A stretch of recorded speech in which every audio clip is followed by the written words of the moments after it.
was Lois Kroeze. I was born Lois Kroeze, and I was born in South Dakota, out on the prairie. It's in Todd County. And the doctor didn't get there, so I was delivered by my dad's mother. And when the doctor did get there, when he registered me, he said I was born on the 24th, but he also said I was a male. So who do you blame? So when I had to have a certified birth certificate, that was quite an ordeal, because Todd County did not have a county seat. So everything was done in the neighboring county. And so they had to find, and they didn't, the first lady told me there was no girl born on that date in Todd County. Oh. So anyhow, finally she got an older gentleman. He said there were a lot of mistakes back then. And so now on the 1st of January, the girls always have me decide which day I'm going to celebrate. You could have double days. I did on my 90th. Did you really? My 90th, I had for open house at the restaurant on Saturday the 23rd. And the 24th, we had it on Sunday at the church for my family and my church family. Very nice. So when did you leave Dakota then? And were you? I went to several different schools. But the one when I was in 7th and 8th grade, it was, well, most of them were country schools. When I was in 7th and 8th grade, I remember, because I was one of the older ones. Well, there was 3 of us then in 1st grade. Oh yeah, going back to 1st grade, because if the next year I would have been the only 1st grader and the teacher wouldn't have that, so I had to start. Anyway, then in 8th grade, and so we always had to help the younger ones. This was a one-room school? It was a one-room school, and the teachers only taught what they knew. So it was quite a, when I was in, and then we had what was called a county superintendent that came around and gave you an exam to see if you could move on, you know. And anyway, I helped one of the younger, well, I helped a lot of them learn to read and do math. Yes. Were there many children in the school? Oh, probably about 20 total. Okay. But the big boys didn't come in the spring when they could be in the field. Yes. So can you imagine the teacher? But anyway, one kid had really hard time with spelling. So we made up sentences. I made up sentences with him to help him to remember. And the one that I remember was arithmetic. Now, we lived on a Rosebud Indian reservation, but our sentence that we made said, "A red." And why we picked that, I don't know. Today we're in big trouble. But anyway, when we would go, they have every year, every 5 years, they have an all-school reunion. Oh. And I went back as often as they could. And if he was there, we laughed our heads off about how we would have picked a sentence like that. You know, why would you? But it worked. But it worked. And he said he learned how to spell. If he looks at a word and he can't figure it out, you make up a sentence. Yeah. So, when we lived in South Dakota, when I was in 7th and 8th grade, we had lived in a small town before, and then we moved out on the farm. We lived in a baled hay house. I can't imagine how we lived in there, because I have 7 siblings, but we lived in this. But today it's like a museum piece. They drilled a hole so you can actually see the veil of it. It's like stucco on the outside. Oh. And they still got the old cook stove in there that we had. So that's always, I always have to go see the old house. Was it warm in there then? It must have been. I don't remember. That. But I don't know how we are. Were you there very long? Well, I was until we moved to Wisconsin. Oh, okay. Yeah. So while I was in 7th and 8th and then high school. Yeah. Okay. Oh, Did you have to do farm work? yeah, and I hated it. Well, because we had to take turns and you had to ride a horse out to where you had to trade off whoever was on the tractor. And I didn't like to ride a horse, so I would walk. And then if you were the one on the tractor, you had to walk back. My dad and I were walking back, and we got sprayed by a skunk. My mother wouldn't let us in the house.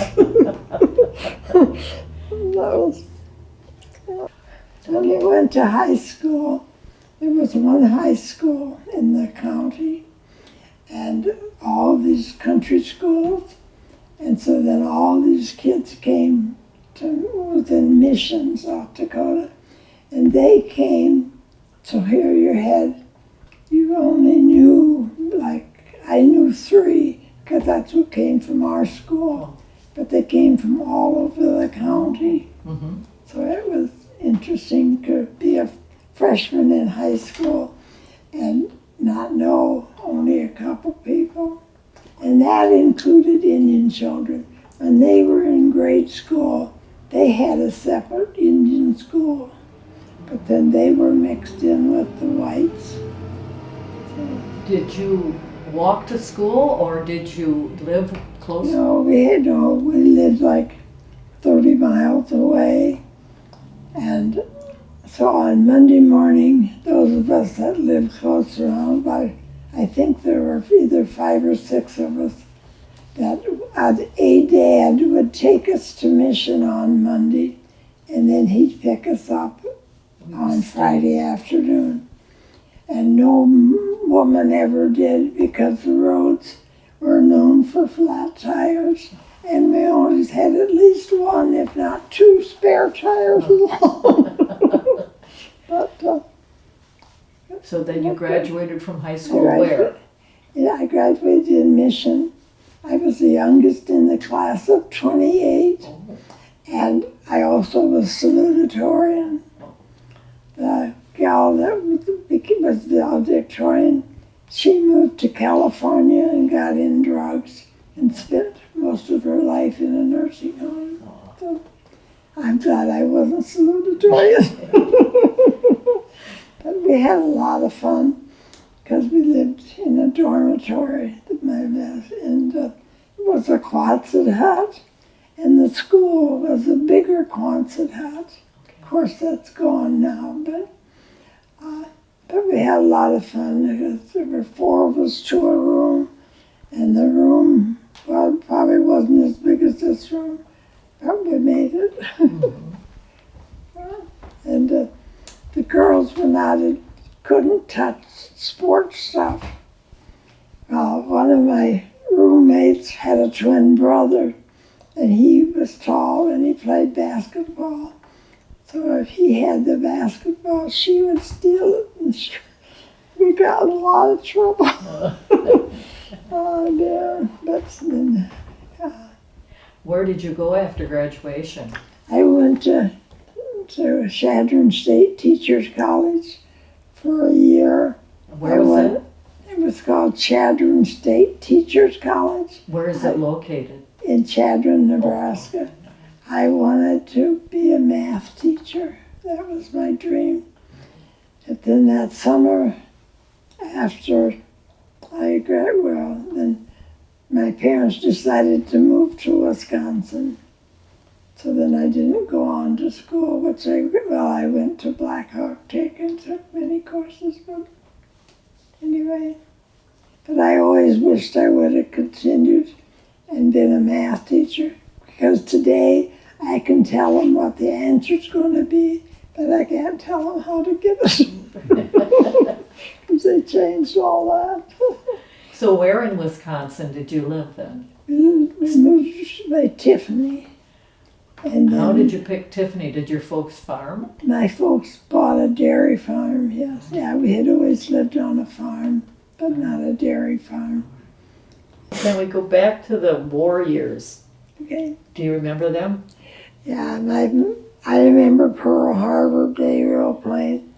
My mother's brother was in the service, in the Navy, I think, and he was serving in Hawaii, or in Pearl Harbor. And she cried all day. That's what I remember. And we had the radio on, but you couldn't get any reports across. And yeah, it was different when you lived back then with no phones. Right. When I went to college in Chadron, my appendix decided to break. So I had to have my appendix out. And on January 1st that year, we had a snowstorm, and they said there was 40 inches of snow. Well, I don't know how they measured it, and then the wind, of course. So then the house mother called, and the doctor said I had to have surgery, but they had to have permission. Well, most all the telephone lines were down. But they got hold of one of my dad's brothers, and he gave him permission over the phone. Could have been anybody. But then they did, and I was in the hospital a week. And how old were you at that time? 18 or 19, yeah. It's about a whole week. At appendix today, they take you out and send you home. But things were different back then. Yeah. Do you remember rationing during the war or any of that? Not really. I remember that a lot of things we didn't have, but my mom made do. I don't know how she did, but we thought syrup was like coffee, that thickness, because we never had bottom syrup. She took sugar and hot water, and that was her syrup. So I can remember the first time somebody said syrup, to me that wasn't syrup. So you were living in Tiffany then, so how did you happen to end up with a restaurant? Okay, well, that's left alone. My husband and I got married in November. What year did you get married? 1948. Was it or 49? 48. She wasn't Well, anyway. And then we had 6 children, 1 boy and 5 girls. And my mother-in-law worked, at that time it was called Ma's Country Kitchen. It was down, further down, where the Ethel's Beauty Shop is, in that area. And we had a fire there. Anyway. Do you remember what year the fire was? Yeah, it was 1970. Yeah, because we bought it in 68, and that was in 70. Okay. And it was a really windy day. It was a Saturday, and it was prom day, so it was in May. Yeah. May 2nd. Yeah, anyway. And so the girls, it was prom day. They started not in the restaurant. Next door was a hardware store, and the man that worked there had a pot-bellied stove where they burnt their trash. He lit the fire and early, and he must not have shut the door, but that's what they figured. So it was early in the morning on a Saturday morning, and pretty soon the smoke's coming through the wall. And a guy that was sitting at the counter eating a piece of pie said, of course I don't remember this, but he told me, I said, "You can stay if you want to, but I'm leaving." So I grabbed the bills out of the cash register and left. Good thinking. Left him sit there. Anyway, so then, of course, it burnt that whole corner off. Oh, I gotta tell you about when we were there, because next door was the Clinton bar, was on the corner, and we had a cubby hole that we put food through, and they'd put their orders in and pick up through this little window. Okay. And that was always fun to see who was there. By what they ate, we would know who was there that day. And we had the round table where guys that worked would come in and sit. They could wash their hands and stuff. They didn't have to change clothes. And that was our farmer's table. And they got to be like family, because they came every day. And Well, did insurance cover that so that you could build then? we had insurance, but it took a long time to get a payment. Well, first of all, the guy from the State Department had to come because every drop of food had to be buried. Any food on the premises, every can and everything had to be buried. So he was there about a week supervising all this, made sure everything got buried. So, but we did save the tables, and they're still at the Clinton kitchen. They had also saved the chairs, but they didn't last very long, I suppose, from being too hot. The legs would fall off. After the fire with your restaurant, where did you go to? Where we are right now, Did you buy a different building? Yes, and it wasn't a coincidence, because I don't believe in coincidence, I believe in God's hand. The day after the fire, there was a sign on this building, "For sale." So we looked at it, and everybody said, "Don't buy it." No restaurant had ever made it on that side of the street, in that end of town. But we went ahead, and Gilbank Construction was just starting at that time. So they came in and did the remodeling, and all the walls were pegboards.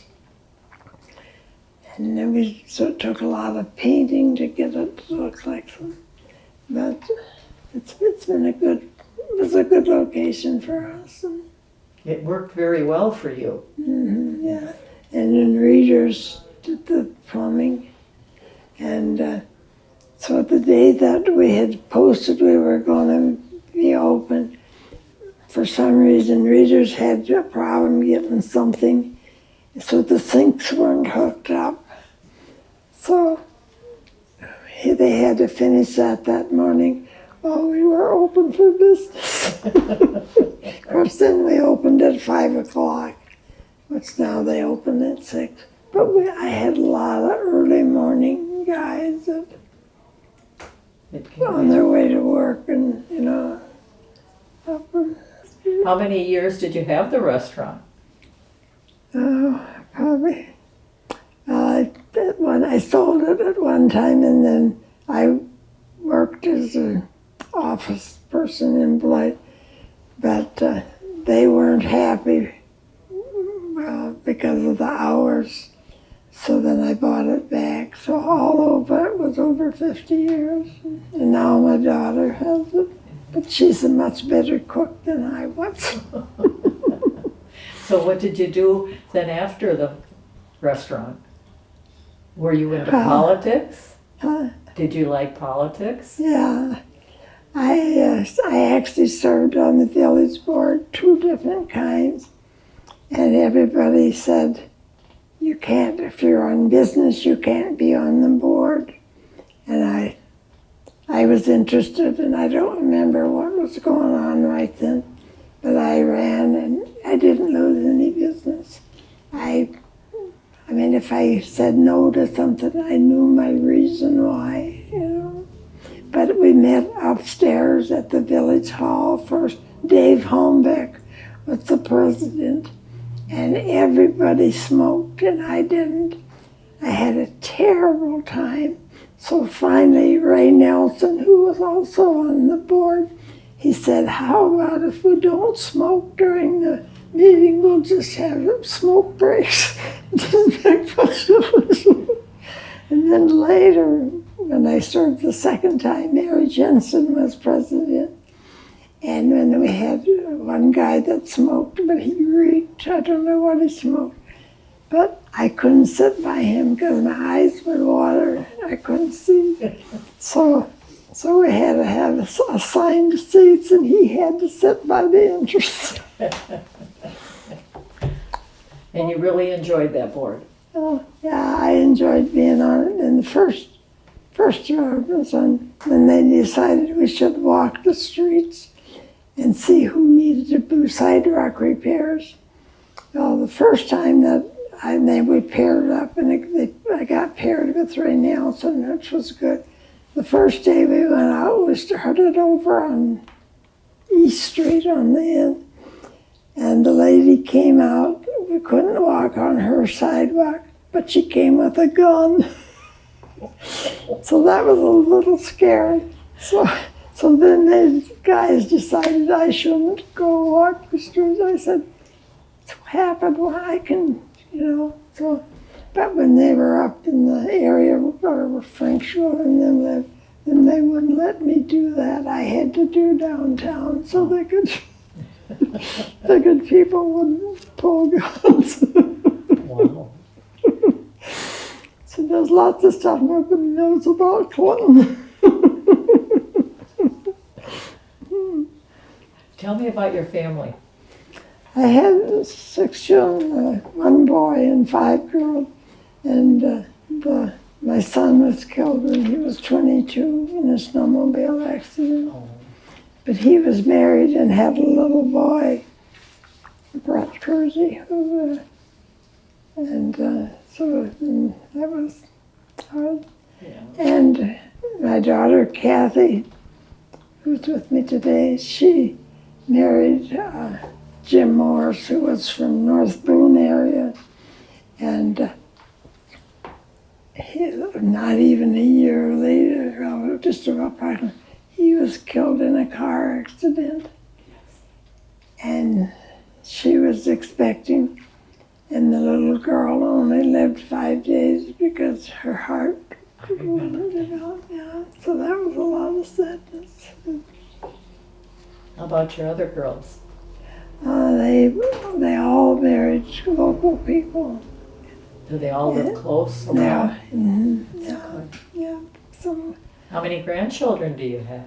Do you I know of that? have 15 grandkids, 5 Oh my God. boys and 10 girls.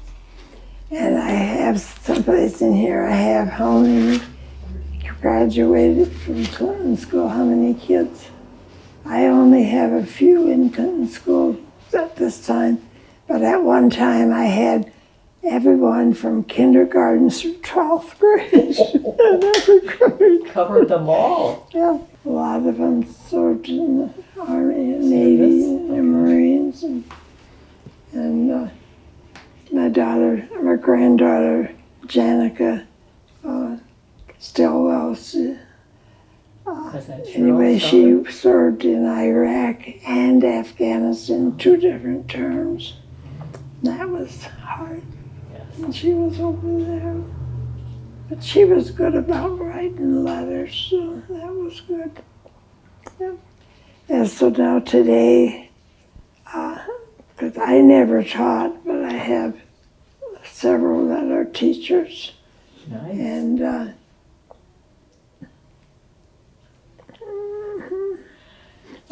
after you retired, nurses. did you? Oh, and my girls were growing up. I had 5 girls. So one was supposed to be a nurse and one a beautician and one a CPA. And I can't remember what the other two were, but none of them did that. But I do have granddaughters that are nurses. When they were a business downtown, do you remember some of the businesses that were along the street? Mm-hmm. Across from the restaurant was the doctor's office. And Hamilton's store that was like a variety, and the dime store. And then I remember Ben Peterson when he bought or became the pharmacist. Mm-hmm. The grocery store? Do you remember the grocery store? Oh yeah, next door to the restaurant, just right there, yeah. What kind was it, do you remember? It was IGA. And then there was a bowling alley in the basement. And I loved, any chance I got, but didn't have any. But later on, they built the Cooker Lanes. Mm-hmm. Jack Reeder and Jim Gilbank did that. And so then there's a ladies' bowling that met at 9 o'clock in the morning on a Wednesday morning. And they were going to join a men's and that was what was going. Then they were going to meet at 1:30. Well, I could get off at 1:30, but I couldn't eat.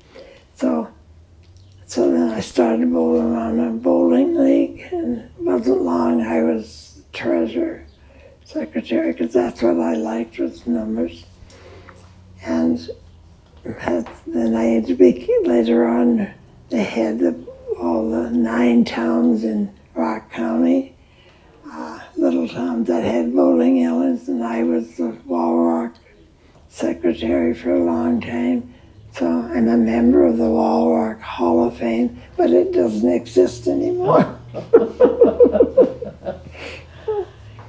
You had a lot of fun bowling then. Yeah, I loved to bowl. Of course, when Did you sponsor a team through the restaurant? Oh yeah, yeah. But that was one thing that I had to give up when I had my stroke 2 years ago. That you have to be able to stand up to bowl. Yes, it's kind of a priority.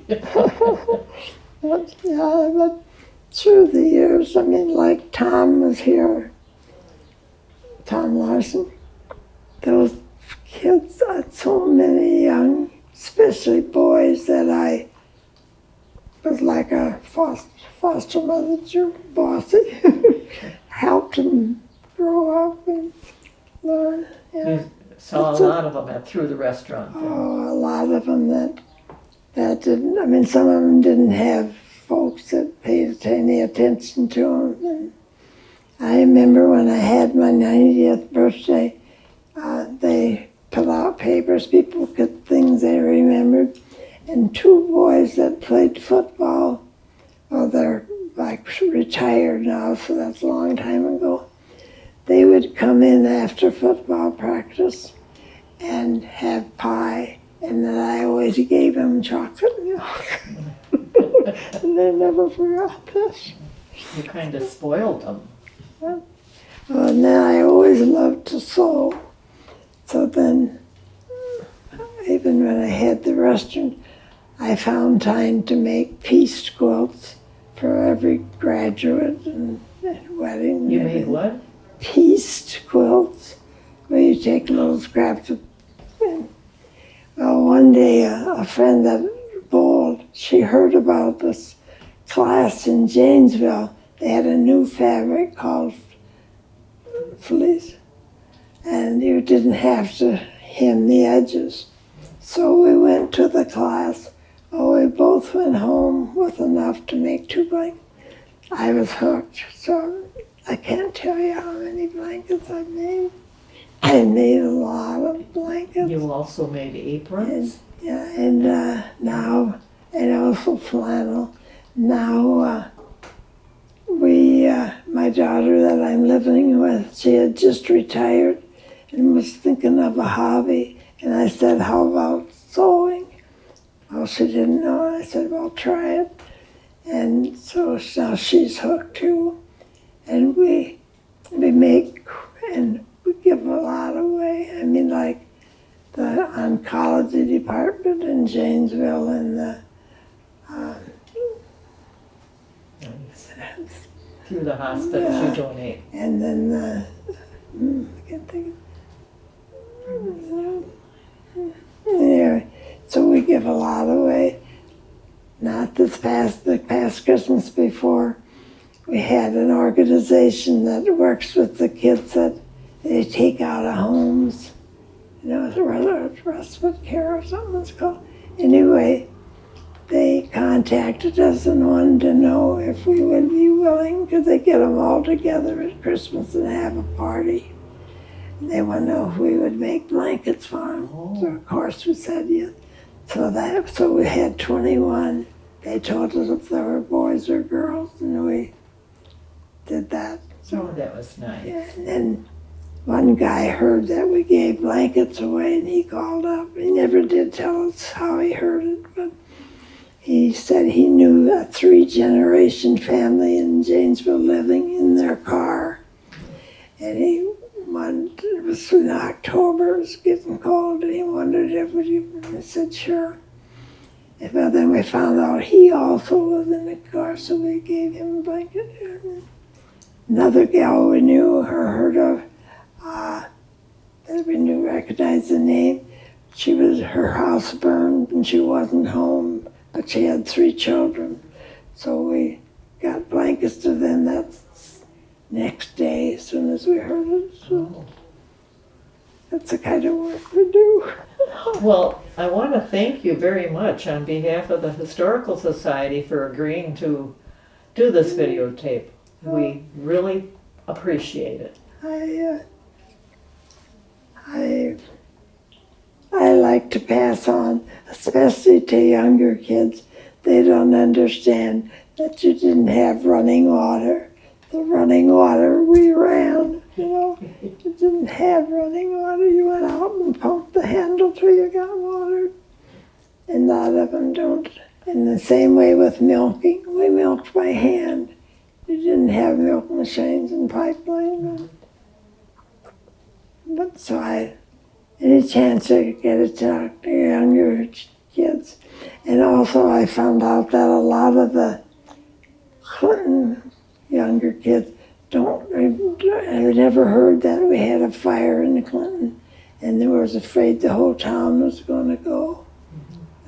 And it was prom day, so the girls had to go out in the country and wash their hair and then come back so they could go to prom. But they made it to prom. They made it to prom. Yeah, they thought they was going to have to be scrubbing chairs and stuff like that. It was too far gone for that. I've had a wonderful life, and I've made so many good friends.